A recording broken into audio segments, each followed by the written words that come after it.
Are you not entertained? Ooh, what a game! This game is easily one of the best games of the season, if not the game of the year, and we can confidently conclude that this is the NBA's first do-or-die game to go overtime in 15 years. 15 years, ladies and gentlemen, and it all came down to a matter of inches. You can hear the screams and shouts from the Buck fans, and understandably so, because they fought hard for 54 minutes. And boy, did they deserve the win in the end. Before we get further into the video, if you want to win a PS5 with NBA 2K21 and Madden NFL 21 included, leave a like, comment, subscribe, and turn on notifications to enter the giveaway. Chris Middleton, Giannis Antetokounmpo, and of course Kevin Durant were the stars here to pull off the greatest matchup in this year's series and send the Nets home.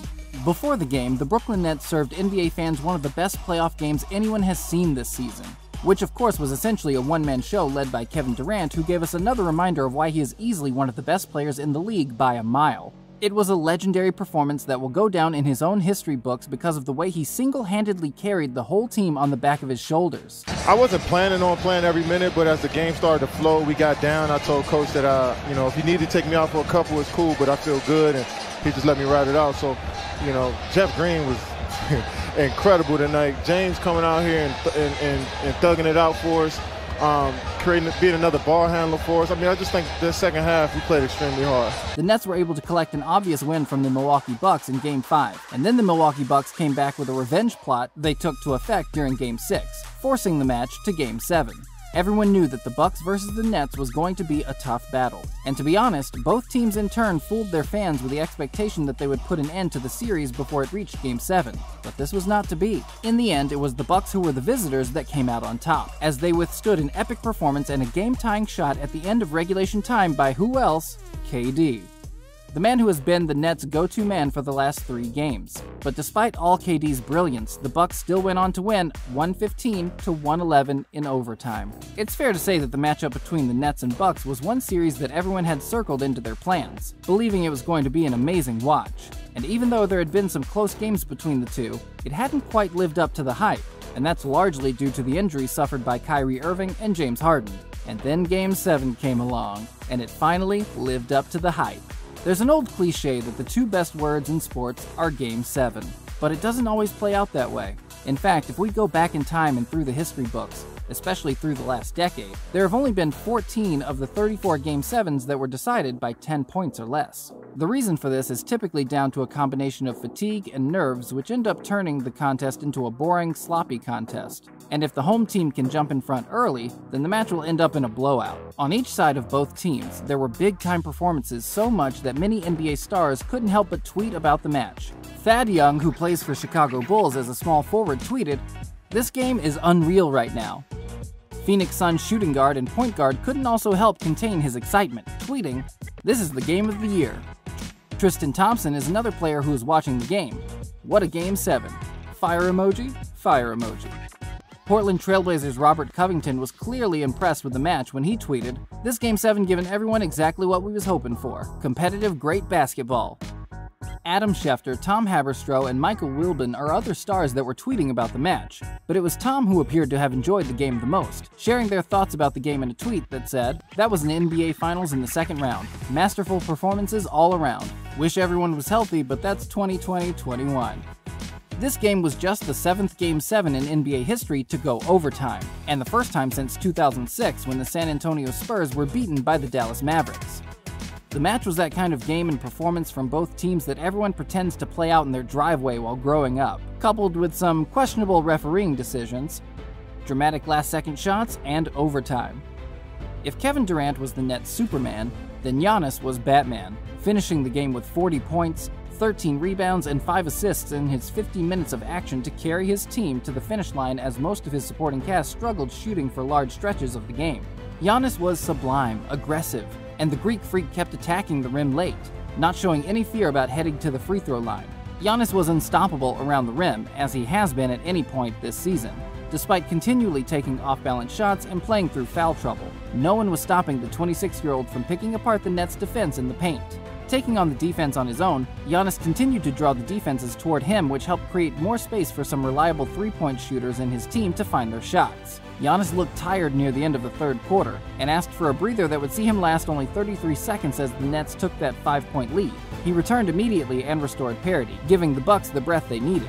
It was an amazing victory for the away team, especially when you consider how much of a mixed journey it's been for both the Milwaukee Bucks and for Giannis. From wasting what was a golden opportunity in Game 1, to bobbling through the most awful performance any team has had in these playoffs in Game 2, to delivering an even worse offensive showing in Game 3, and blowing a 17-point lead to then failing to capitalize on an injury-plagued team in Game 5.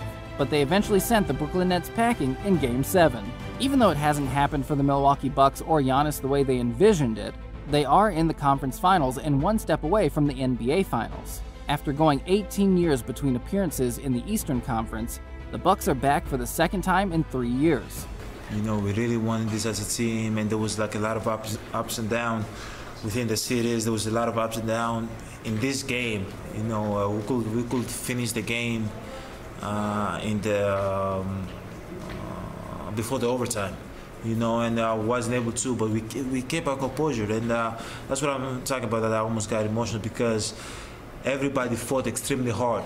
You know, the guys that was out there in the floor, they gave everything. You know, they defend hard, they ran plays hard. You know, so we really wanted this. Giannis, a two-time MVP winner, has been criticized as regards whether or not he can actually carry a team to the title, considering how the Bucks crashed out of the playoffs in a terrible fashion in the past 2 seasons. While the Bucks' losses were not exactly all his fault, those questions were fair, and they continued even at times in this series, and they will most likely continue until he lifts the trophy. Giannis deserves all the praise for his performance here, as he stepped up in a major way to make sure that he and his teammates went into the finals. It was just the second time in his career that he scored 40 or more in a playoff game, and in the process, Giannis wrote himself in the history books by becoming only the 5th player in NBA history to put up at least 40 points and 10 rebounds in a Game 7.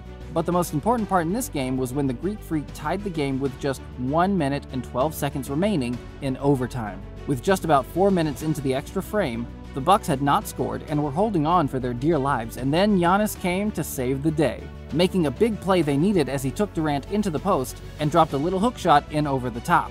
Another player that stood out is of course KD. After losing the game and even coming close to seeing the game out all by himself, only to fall inches short, Kevin Durant was still the star of the game. In Game 5, Kevin delivered one of the best playoff performances of all time to give them a 3-2 series lead.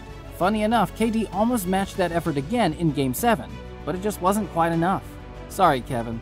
It was the second time in 3 games that KD played every single minute. It's a miracle enough that Durant was coming back from a torn Achilles, that many basketball players spend an entire season on sidelines for, or never return the same player. But KD didn't look like he's had any injury. Add the fact that the man was responsible for generating everything the Nets did in terms of offense, and you just can't question how incredibly good he was in this game. Kevin scored a Game 7 record of 48 points in what is probably the greatest Game 7 performance NBA has ever seen. Even Giannis couldn't help but heap praise on KD for his performance, saying this about the man who didn't sit at all during his 54 minutes. I said it a couple of days ago, he's the best player in the world. He's still the best player in the world. It wasn't only Giannis that appeared impressed. Marco Bellinelli also shared Giannis's thoughts and called KD the best in the world. At KDTrey5, the best in the world, period.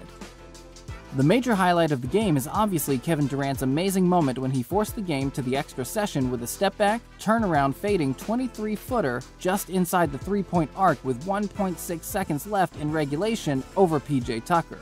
Unfortunately for KD, his toe was on the line. A few inches back and it would have been the Nets, not the Bucks, going to the Eastern Conference Finals. Tucker himself was lost for words when he spoke about that shot. That was, honestly, I just wanted to make sure he didn't shoot a 3. Then when I cut him off, I thought he would go like 1 foot, step back, and when he spinned, that threw me off. That shot was incredible. I don't think people really appreciated the level of difficulty of that shot. Like, it was incredible. I laughed. I actually just laughed after he made it because it was incredible. Middleton also had this to say. I've seen that go in. I seen that shot go out. I've seen it before against me. But like a couple of us said, we got lucky. His toe was on the line. To follow the 2. But once he hits that shot, we got to forget about it. It's still ball game left. That wasn't the game. Speaking of KD's feet, Kevin said, My big-ass foot stepped on the line. I just saw how close I was to ending their season with that shot. It wasn't in God's plan, and we move on. Even The Athletic couldn't help but take a dig at Kevin's big foot. Despite all of Kevin's brilliance, it's safe to say that it was what defined the Nets at the start of the season that eventually broke them, which is their record-breaking offense. Of course, their steady stream of injuries didn't help them at all, and they could very much argue it's the main reason they are not going to the finals. Without Kyrie Irving and with James Harden not exactly himself, the Nets just didn't have enough to go through. Harden had 22 points, but 5 of 17 from the field, while the Nets did not have a single point off the bench. During the extra period, the Nets only scored 2 points. The Bucks, on the other hand, had only 4, but it was enough to see them through. That didn't stop the fans who enjoyed watching the Nets from talking about how they felt. One fan wrote, "The Nets really signed Kevin Durant, Kyrie Irving, James Harden, and Blake Griffin just to lose to the Bucks?" The Kevin Durant, Kyrie Irving, and James Harden combo was supposed to be the beginning of a super team that would help see the Bucks win their first championship, but it appears it's not going to turn out that way. One woman posted about how her husband won a bet by reportedly betting on the Nets to lose. That's $30 to buy a nice bottle of wine to celebrate with. This one is probably from a Bucks fan who most likely enjoyed watching the Nets lose, as he posted a picture of Giannis holding baby Kevin and baby James Harden. This one's pretty classic. I assume we're all waiting for Kevin to make this happen. Well, we don't think so too, Melissa. Even LeBron James couldn't hide his happiness about the loss after he reacted to a hilarious video featuring Thanasis, Giannis, and Middleton with a number of laughing emojis. We made it, man. We did it. Everybody okay? Everybody all right? It's also worth mentioning how Middleton and Holiday delivered when it mattered the most. Both players played some of their worst basketball of the postseason as the Bucks trailed at halftime, but in the fourth quarter they came in the game to give the Bucks a combined 20 points from the field. Don't forget to like, comment, and subscribe, and don't forget to hit that notifications button so you never miss another one of our videos. We'll see you next time, latest Hoops fans. Until then, keep shooting your shot.